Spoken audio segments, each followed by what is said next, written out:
ಇವತ್ತು BDA chairman ಆಗಿ ST. Somashekar ಅವರು ಪದಗ್ರಹಣ ಮಾಡಿದಂತ ಸಂದರ್ಭವನ್ನ ಗಮನಿಸ್ತಾ ಇದ್ವಿ. ಖುಷಿ ವಿಚಾರನೆ. ಎಸ್.ಟಿ. ಸೋಮಶೇಖರ್ ಅವರು ಬಿಡಿಎ ಅಧ್ಯಕ್ಷರಾದ್ರು. ಆದ್ರೆ ಅಧ್ಯಕ್ಷಗಿರಿ ಕೆಲಸ ಕಾರ್ಯಗಳಿಗೆ ಮಾತ್ರ ಸೀಮಿತ ಆಗಿರಬೇಕು. ಆದ್ರೆ ಸರ್ಕಾರಿ ಕಚೇರಿಯನ್ನೇ ಛತ್ರ ಮಾಡಿಸಿಕೊಳ್ಳುವಷ್ಟರ ಮಟ್ಟಿಗೆ ಅಥವಾ ಛತ್ರ ಮಾಡಿಕೊಳ್ಳುವಷ್ಟರ ಮಟ್ಟಿಗೆ ಸೋಮಶೇಖರ್ ಅವರು ಅಧಿಕಾರವನ್ನ ಇಲ್ಲಿ ಚಲಾಯಿಸಿರೋದು ಎಷ್ಟು ಸರಿ ಅನ್ನುವಂಥ ಪ್ರಶ್ನೆಗೆ ಉದ್ಭವ ಆಗ್ತಾ ಇದೆ. ಇದಕ್ಕೆ ಕಾರಣ ಬಿಡಿಎ ಅಧ್ಯಕ್ಷರಾಗಿ ಎಸ್.ಟಿ. ಸೋಮಶೇಖರ್ ಅಧಿಕಾರ ಸ್ವೀಕರಿಸಿದ ನಂತರದಲ್ಲಿ ಬಿಡಿಎ ಆವರಣದಲ್ಲೇ ಬೆಂಬಲಿಗರಿಗೆ ಭೂರಿ ಭೋಜನದ ವ್ಯವಸ್ಥೆ ಮಾಡಲಾಗಿದೆ. ಕುರ್ಚಿ ಸಿಕ್ಕ ಖುಷಿಗೆ ಅಭಿಮಾನಿಗಳಿಗೆ ಊಟದ ವ್ಯವಸ್ಥೆಯನ್ನ ಮಾಡಲಾಗಿದೆ. ಬಿಡಿಎ ಆವರಣದ ಒಳಗೆ ಭರ್ಜರಿ ಊಟ ಹಾಕಿ ಒಂದು ರೀತಿ ಈ ತರ ದರ್ಬಾರ್ ನಡೆಸುವಂತ ಅವಶ್ಯಕತೆ ಏನಿತ್ತು ಅನ್ನುವಂಥ ಪ್ರಶ್ನೆನೂ ಈಗ ಉದ್ಭವ ಆಗ್ತಾ ಇರುವಂತ ಸಂದರ್ಭ. ಬಿಡಿಎ ನೂತನ ಅಧ್ಯಕ್ಷರಾದ ಬಳಿಕ ಅಭಿಮಾನಿಗಳಿಗೆ ಈ ರೀತಿ ಊಟದ ವ್ಯವಸ್ಥೆಯನ್ನ ಮಾಡಲಾಗಿತ್ತು. ಅಧ್ಯಕ್ಷರಾಗ್ತಾ ಇದ್ದಂತೆ ಹಾಗಾದ್ರೆ ಬಿಡಿಎನಲ್ಲಿ ನಂದೇ ಹವಾ ಅಂತ ಏನಾದ್ರು ಅಂದ್ಕೊಂಡಿದ್ದಾರಾ ಎಸ್.ಟಿ. ಸೋಮಶೇಖರ್? ಈ ತರದ ಒಂದಷ್ಟು ಚರ್ಚೆ ಈಗ ಬಿಡಿಎನಲ್ಲಿ ಆರಂಭ ಆಗಿದೆ. ಸರ್ಕಾರಿ ಕಚೇರಿ ಆವರಣದಲ್ಲಿ ಭೂರಿ ಭೋಜನಕ್ಕೆ ವ್ಯವಸ್ಥೆ ಮಾಡಿಕೊಟ್ಟಿದ್ದು ಎಷ್ಟು ಸರಿ ಅನ್ನುವಂಥ ಪ್ರಶ್ನೆನೂ ಕೂಡ ಉದ್ಭವ ಆಗ್ತಾ ಇದೆ. ಕಿಕ್ಕಿರಿದು ತುಂಬಿರುವ ಅಭಿಮಾನಿಗಳಿಗೆ ಭರ್ಜರಿ ಊಟದ ವ್ಯವಸ್ಥೆ ಮಾಡುವಂತ ಅವಶ್ಯಕತೆ ಏನಿತ್ತು? ಹೂವಿನ ಮಾಲೆ ಹಾಕಿ ಸ್ವಾಗತಿಸಿದ್ರು ಸೋಮಶೇಖರ್ ಅವರ ಅಭಿಮಾನಿಗಳು. ಓಕೆ, ಆ ನಂತರದಲ್ಲಿ ಊಟದ ವ್ಯವಸ್ಥೆ ಎಲ್ಲ ಮಾಡುವಷ್ಟರ ಮಟ್ಟಿಗೆ ದರ್ಬಾರ್ ನಡೆಸೋ ಅವಶ್ಯಕತೆ ಇತ್ತಾ? ಅದು ಕೂಡ ಬಿಡಿಎ ಕಚೇರಿಯ ಆವರಣ ಅಂತಂದ್ರೆ ಸರ್ಕಾರಿ ಆವರಣ ಅಂತ ಕಡೆ ಹೀಗೆಲ್ಲ ಊಟದ ವ್ಯವಸ್ಥೆ ಎಲ್ಲ ಮಾಡೋದು ಎಷ್ಟು ಸರಿ ಅನ್ನುವಂಥದ್ದು ಒಂದು ಪ್ರಶ್ನೆ ಸಹಜವಾಗಿ ಉದ್ಭವ ಆಗ್ತಾ ಇರುವಂತ ಸಂದರ್ಭ ಇದು. ಹಾಗೆಲ್ಲ ಮಾಡಲೂಬಾರ್ದು ಕೂಡ ಜನಪ್ರತಿನಿಧಿ ಆದಂಥವ್ರು.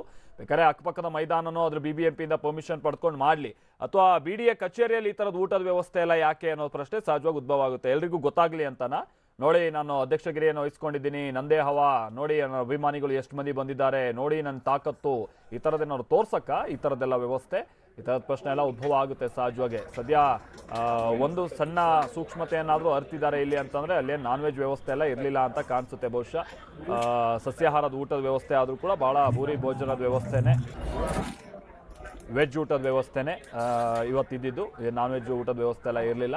ಆದರೂ ಈ ವೆಜ್ಜೋ ನಾನ್ ವೆಜ್ಜೋ ಈ ಥರದ್ದೆಲ್ಲ ವ್ಯವಸ್ಥೆ ಯಾಕೆ, ಊಟದ ವ್ಯವಸ್ಥೆ ಅದು ಬಿಡಿಎ ಕಚೇರಿ ಆವರಣದಲ್ಲಿ ಯಾಕೆ ಅನ್ನುವಂಥ ಪ್ರಶ್ನೆ ಸಹಜವಾಗಿ ಉದ್ಭವ ಆಗುತ್ತೆ. ಆಮೇಲೆ ಕಳೆದ ಬಾರಿನೂ ಕೂಡ ಅಧ್ಯಕ್ಷರಾಗಿದ್ದಂಥ ಸಂದರ್ಭ ಬಹುಶಃ ಈ ಥರದ್ದೆಲ್ಲ ನೋಡಿರಲಿಲ್ಲ. ಬಟ್ ಅವರಿಗೆ ಸಮಸ್ಯೆಗಳು ಏನೇನು ಅನ್ನೋದು ಗೊತ್ತಿದೆ. ಬಹುಶಃ ಮೊದಲ ದಿನ ಅಧಿಕಾರ ವಹಿಸ್ಕೊಂಡಂಥ ನಂತರದಲ್ಲಿ ಸಮಸ್ಯೆಗಳನ್ನು ಪರಿಹಾರ ಮಾಡೋದಕ್ಕೆ ನಾನು ಪ್ರಯತ್ನ ಪಡ್ತೀನಿ, ಯಾರ್ಯಾರು ಸಮಸ್ಯೆಗಳನ್ನು ಇಟ್ಕೊಂಡಿದ್ದೀರಾ ಬನ್ನಿ, ಅದ್ರ ಬಗ್ಗೆ ನನಗೆಲ್ಲ ಗಮನಕ್ಕೆ ಬಂದು ತನ್ನಿ, ಒಂದು ಅಪ್ಲಿಕೇಶನ್ ಕೊಡಿ ಅದ್ರ ಬಗ್ಗೆ, ಅಥವಾ ಅದ್ರ ಬಗ್ಗೆ ಒಂದು ಮನವಿ ಪತ್ರವನ್ನು ಕೊಡಿ, ನಾವು ಸಮಸ್ಯೆ ಬಗೆಹರಿಸ್ತೀವಿ. ಯಾಕಂದರೆ ಬಿಡಿಎಲ್ಲಿ 1000 ಸಮಸ್ಯೆ ಇದೆ, ಗೊತ್ತಿರೋದೆ ನಮಗೆ.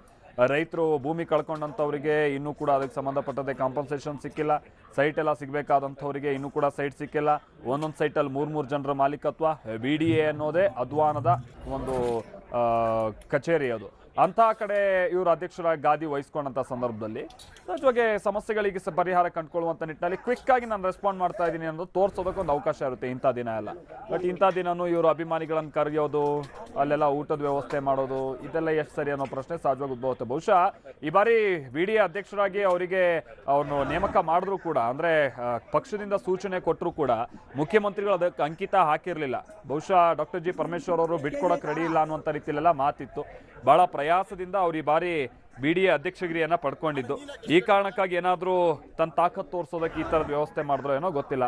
ಒಟ್ಟಲ್ಲಿ ಎಸ್.ಟಿ. ಸೋಮಶೇಖರ್ ಅವರು ಇವತ್ತು ಊಟದ ವ್ಯವಸ್ಥೆ ಎಲ್ಲ ಮಾಡಿದ್ದು ಇದೆಲ್ಲ ಬೇಕಿತ್ತಾ ಇವರಿಗೆ ಅನ್ನೋ ಮಾತು ಬಿಡಿಎನಲ್ಲಿ ಸಹಜವಾಗಿ ವ್ಯಕ್ತ ಆಗುವಂತೆ ಮಾಡ್ತು, ಸಾರ್ವಜನಿಕ ವಲಯದಲ್ಲೂ ಕೂಡ.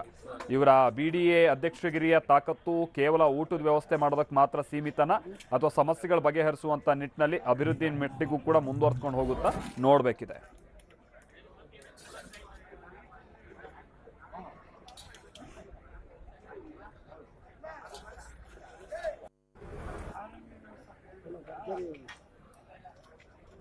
ಸ್ವತಃ ನಮ್ಮ ಜೊತೆಗೆ ಎಸ್.ಟಿ. ಸೋಮಶೇಖರ್ ಅವರೇ ಸದ್ಯ ಸಂಪರ್ಕದಲ್ಲಿದ್ದಾರೆ. ಎಸ್.ಟಿ. ಸೋಮಶೇಖರ್ ಅವರೇ, ಪ್ರಮುಖವಾಗಿ ಮೊದಲಿಗೆ ನಿಮಗೆ ಕಂಗ್ರ್ಯಾಚುಲೇಷನ್ಸ್, ಇವತ್ತು ಅಧ್ಯಕ್ಷಗಿರಿಯನ್ನು ವಹಿಸ್ಕೊಳ್ತಾ ಇದ್ದೀರಾ.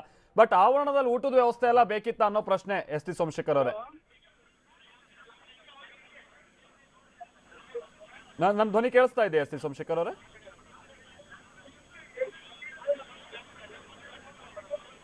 ಎಸ್.ಟಿ. ಸೋಮಶೇಖರ್ ಅವರೇ,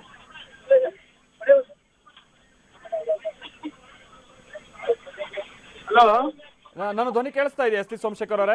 ಹಲೋ, ನಿಮಿಷ. ಹಲೋ, ಕೇಳಿಸ್ತಾ ಇದೆಯಾ ಧ್ವನಿ? ಹೇಳಿ. ಮೊದಲಿಗೆ ಅಭಿನಂದನೆಗಳು ಇವತ್ತು ಅಧ್ಯಕ್ಷಗಿರಿ ವಹಿಸ್ಕೊಂಡಿರೋದಕ್ಕೆ. Thank you sir, thank you sir. But ಇವತ್ತು ಆವರಣದಲ್ಲಿ ಊಟದ ವ್ಯವಸ್ಥೆ ಎಲ್ಲ ಬೇಕಿತ್ತ ಎಸ್.ಟಿ. ಸೋಮಶೇಖರ್ ಅವರೇ ಅನ್ನೋ ಪ್ರಶ್ನೆಗೆ ಬಿಡಿಎನಲ್ಲೇ ಬಹಳ ಕೇಳಿ ಬರ್ತಾ ಇತ್ತು. ವ್ಯವಸ್ಥೆ ಬೇರೆ ಕಡೆ ಮಾಡ್ಬೋದಾಗಿತ್ತೋ ಏನೋ? ಏನು ಊಟದ ವ್ಯವಸ್ಥೆ ಮಾಡಿದಕ್ಕೆ ಬಹಳ ಸಮಸ್ಯೆ ಆಯ್ತು ಅನ್ನೋದೆಲ್ಲ ಕೇಳಿ ಬರ್ತಾ ಇದ್ವಿ. ಊಟದ ಹೇಳಿ, ವ್ಯವಸ್ಥೆ ಎಸ್ ಟಿ ಏನಿಲ್ಲ, ಸೋಮಶೇಖರ್ ತಿಂಡಿ ಅವರೇ. ವ್ಯವಸ್ಥೆ ಮಾಡಿದ್ದಾರೆ ಅಷ್ಟೇ. ಏನೇನು ತಿಂಡಿ ಮಾಡಿದ್ದಾರೆ ಅಷ್ಟೇ, ಬೆಳಗ್ಗೆ ಬಂದಂತವ್ರಿಗೆ ತಿಂಡಿ ಮಾಡಿದ್ದಾರೆ ಅಷ್ಟೇ, ಊಟದ ವ್ಯವಸ್ಥೆ ಏನಿಲ್ವಲ್ಲ. ಅದೇ ಈಗ ಗೊತ್ತಾಯ್ತು, ಬಟ್ ಭೂರಿ ಭೋಜನದ ವ್ಯವಸ್ಥೆ ಅದೆಲ್ಲ ಬಿಡಿ, ಬಟ್ ಬಿಡಿ ಆವರಣದಲ್ಲಿ ಇದೆಲ್ಲ ಬೇಕಿತ್ತ ಎಸ್ ಟಿ ಸೋಮಶೇಖರ್ ಅವರೇ? ನಿಮ್ಮಿಂದ ನಾವು ಬಹಳ ಸಮಸ್ಯೆಗಳು ನಿಭಾಯಿಸ್ತೀರಾ ಅನ್ನುವಂತ ನಿರೀಕ್ಷೆ ಇಟ್ಕೊಂಡಿದ್ದೀವಿ. ನಾವೇ ಈಗ ತಾನೇ ಚಾರ್ಜ್ ತಗೋತಾ ಇದೀನಿ. ಊಟ ತಿಂಡಿ ಏನ್ ಮಾಡಿಲ್ಲ, ಏನು ಅಭಿಮಾನದಿಂದ ಮಾಡಿದ್ದಾರೆ. ಹಾ. ಬೇರೆ ಬೇರೆ ಕಡೆಯಿಂದ ಬಂದಿರ್ತಾರೆ, ಅವ್ರಿಗೆ ಒಂದು ತಿಂಡಿ ಎಲ್ಲ ಮಾಡಿರ್ತಾರೆ. ಭೋಜ ಬೂರಿ ಇಲ್ಲಿ ಬಿಡಿಯಲ್ಲಿ ಮಾಡ್ಕೊಂಡು ನಾನೇನು ಇದ್ ಮಾಡಕ್ ಬಂದಿಲ್ಲ. ಕರೆಕ್ಟ್, ಅಭಿಮಾನ ವ್ಯಕ್ತಪಡಿಸ್ತಾರೆ, ಬಟ್ ಅದಕ್ಕೆ ಕಚೇರಿ ಆವರಣನೇ ಬೇಕಾ ಎಸ್ ಟಿ ಅದು ಸೋಮಶೇಖರ್ ಮಾಡೋಣ ಅವರೇ? ಅಂತ ಹೆಂಗ್ ಹೇಳ್ತೀರಿ ಹೇಳಿ? ಅಲ್ಲ ಅದು ಹೌದು, ಬಟ್ ಅದಕ್ಕೆ ಕಚೇರಿ ಆವರಣನೇ ಬೇಕಾ? ಅದಕ್ಕೆ ಬಿಡಿ ಆವರಣ ಇನ್ನೇನ್ ಮಾಡ್ತೀರಿ? ಬೇರೆ ಕಡೆ ಮಾಡಕ್ ಪಕ್ಕದ ಮೈದಾನ ಬಿಡಿ ಆವರಣ ತಾನೆ. ಬಿಬಿಎಂಪಿ ನ ಪರ್ಮಿಷನ್ ಪಡ್ಕೊಂಡು ಎಲ್ಲಾದ್ರೂ ಮಾಡೋಕ್ ಅವಕಾಶ ಇರುತ್ತೆ. ಅಲ್ಲಲ್ಲ, ಬಿಡಿಯಲ್ಲಿ ತಾನೇ ಚಾರ್ಜ್ ತಗೊಳ್ಳೋದು. ನಾನು ಬೇರೆ ಕಡೆ ಚಾರ್ಜ್ ತಗೊಳ್ಳೋಂಗಿದ್ರೆ ಅಲ್ಲೇ ಮಾಡ್ತಿದ್ದೆ. ಹೌದು, ಬಿಡಿಎ ಊಟಕ್ಕೆ ಇರುವಂತ ವ್ಯವಸ್ಥೆ ಮಾಡ್ಕೊಳಕ್ ಇರುವಂತದ್ದು ಏನಾದ್ರು ಜಾಗನ ಅಲ್ಲಿ ಎಸ್ ಟಿ ಸೋಮಶೇಖರ್ ಬಿಡಿಎ ನಲ್ಲಿ ಆ ತರದಕ್ಕೆ ತಿಂಡಿ ಮಾಡಿಸಿದಾರೆ, ಇಡ್ಲಿ ಮಾಡಿಸಿದಾರೆ, ಅದು ಬಂದಂತ ಮಿತ್ರರಿಗೆ ಒಂದು ಮಾಡಿಸ್ತಾರಪ್ಪ. ಅದೇ ಗೊತ್ತಾಯ್ತು. ಸುಮಾರು 800-900 ಜನ ಮಂದಿ ಇದ್ರಲ್ಲಿ, ಅಲ್ಲಿ ಊಟ ಮಾಡಿಸ್ಬೋದೆ. ಸುಮಾರು 800-900 ಮಂದಿ ಇದ್ರು, ಅದು ಗೊತ್ತಾಯ್ತು ನಮ್ಗೆ. ಬಿಡಿಎ ನಲ್ಲಿ ಏನೆಲ್ಲ ಸಮಸ್ಯೆಗಳಿರೋದನ್ನ ಗೊತ್ತಿರೋದೆ, ಅದ್ರ ಮಧ್ಯೆ ಈ ಸಮಸ್ಯೆನ ಯಾಕೆ ತಂದಿಡ್ತೀರಾ ಅಂತ. ಈಗ ನೀವು ಮಾಡೋದ್ ನೋಡಿ ಇನ್ನೆಲ್ಲ ಶುರು ಮಾಡ್ಕೊಳ್ತಾರೆ ಇದೇ ತರ. ಸೋಮಶೇಖರ್ ಅವರೇ ನೋಡಿ, ಯಾರು ಮಾಡ್ತಾರೋ ಬಿಡ್ತಾರೋ, ನಾನು ಯಾರಿಗೂ ಮಾಡಿ ಅಂತ ಹೇಳಲಿಲ್ಲ. ಪ್ರೀತಿ ವಿಶ್ವಾಸದಿಂದ ಬೆಂಗಳೂರು ಜನ ಬಂದಿದ್ದಾರೆ. ಹೌದು, ಅವರೆಲ್ಲ ರಿಸೀವ್ ಮಾಡಿ ಅವ್ರಿಗೆ ವಿಶ್ ಮಾಡೋ ಜವಾಬ್ದಾರಿ ನಂದು. ಹೌದು, ಅಭಿಮಾನಿಗಳು ಒಂದು ತಿಂಡಿ ಇಡ್ಲಿ ಮಾಡಿದ್ದಾರೆ, ನೀವು ಅದಕ್ಕೂ ಅಬ್ಜೆಕ್ಷನ್ ಮಾಡೋರು ಹೆಂಗಾಗ್ತದೆ? ಅಲ್ಲಿ ಖುಷಿ ವಿಚಾರನೇ, ಬಟ್ ಆ ಜಾಗದಲ್ಲಿ ಯಾಕೆ ಅಂತ ಎಸ್ ಟಿ ಸೋಮಶೇಖರ್ ಅವರೇ ಗೊತ್ತಿರೋದೇ ಅಲ್ವಾ? ಬಿಡಿಎ ನಲ್ಲಿ ಏನೆಲ್ಲ ಸಮಸ್ಯೆಗಳಿದೆ, ಎಷ್ಟೆಷ್ಟು ಮಂದಿ ಸಮಸ್ಯೆ ಹೊತ್ಕೊಂಡ್ ಬರ್ತಾರೆ ಅಂತ. ಈಗೆಲ್ಲ ಹೆಂಗ್ ಗೊತ್ತಾ ಚರ್ಚೆ ಆಗ್ತಿರೋದು ಬಿಡಿಎ ನಲ್ಲಿ? ಸೋಮಶೇಖರ್ ಅವರು ತಮ್ಮ ತಾಕತ್ ತೋರ್ಸೋಕ್ ಈ ತರ ಮಾಡ್ತಾ ಇದಾರೆ, ಹಿಂಗೆಲ್ಲ ಚರ್ಚೆ ಆಗ್ತಾ ಇದೆ. ನನ್ ತಾಕತ್ನ ಬಿಡಿಯಲ್ಲಿ ಜನ ತೋರಿಸುವ ನೆಸೆಸಿಟಿ ಇಲ್ಲ. ನನ್ ತಾಕತ್ 10 ವರ್ಷದ ಹಿಂದೆನೆ ನೋಡಿದ್ದಾರೆ. ಹೌದು ಹೌದು ಅದನ್ನ ಯಾಕೆ ನೀವ್ ಹೇಳ್ತೀರಿ? Thank you. ಅಲ್ಲ ಅದೇ ಗೊತ್ತಾಯ್ತು ಎಸ್ ಟಿ ಸೋಮಶೇಖರ್, ಅದಕ್ಕೆ ಹೇಳಿದೆ ಮೊದ್ಲಿಗೆ ಅಭಿನಂದನೆ, ಬಟ್ ಈ ತರದೆಲ್ಲ ಅಲ್ಲಿ ವ್ಯವಸ್ಥೆ ಮಾಡಬೇಡಿ. ನಿಮ್ಮನ್ನ ನೋಡಿ ಒಂದಷ್ಟು ಮಂದಿ ಮತ್ತೆ ಇದನ್ನೇ ಮುಂದುವರ್ಸ್ಕೊಂಡು ಹೋಗ್ಬಿಡ್ತಾರೆ. ಇದೇ ಸಂಪ್ರದಾಯ ಮುಂದುವರಿಯೋದು ಬೇಡ ಅಂತ ಅಷ್ಟೇ ನಮ್ಮ ಕಳಕಳಿ. ಬಹುಶಃ ಸಂಪರ್ಕ ಕಡಿತ ಆಯ್ತು ಅಂತ ಕಾಣಿಸುತ್ತೆ. ಬಹುಶಃ ನಾನು ಅದೇ ಹೇಳಿದಾಗೆ ಬಿಡಿಎ ಅನ್ನೋದು ಸಮಸ್ಯೆಗಳನ್ನು ಪರಿಹರಿಸೋಕೆ ಬಹಳಷ್ಟು ಕೆಲಸ ಕಾರ್ಯಗಳು ನಡಿಬೇಕಾಗಿರುವಂಥ ಕಚೇರಿ. ಅಲ್ಲೆಲ್ಲ ಈ ಥರದ ಊಟದ ವ್ಯವಸ್ಥೆ, ತಿಂಡಿ ವ್ಯವಸ್ಥೆ ಎಲ್ಲ ಮಾಡ್ಕೊಂಡು ಓಡಾಡ್ತಾ ಇದ್ರೆ ಮುಂದಿದೇ ಸಂಸ್ಕೃತಿ, ಇದೇ ಸಂಪ್ರದಾಯ ಮುಂದುವರ್ಸ್ಕೊಂಡು ಹೋಗ್ಬಿಡುತ್ತೆ. ಹೇಳಿ ಕೇಳಿ ಜನಪ್ರತಿನಿಧಿಗಳು ಗೊತ್ತಿದೆಯಲ್ಲ, ಸಿಕ್ಕಿರೋ ಜಾಗದಲ್ಲಿ ಎಷ್ಟು ಮಂದಿ ಸೇರಿಸ್ಕೊಂಡು ಏನೇನು ಮಾಡ್ತಾರೆ ಅಂತ. ಅದು ಮುಂದುವರಿಯೋದು ಬೇಡ ಅನ್ನೋದು ಅಷ್ಟೇ ಇಲ್ಲಿ ಕಳಕಳಿ.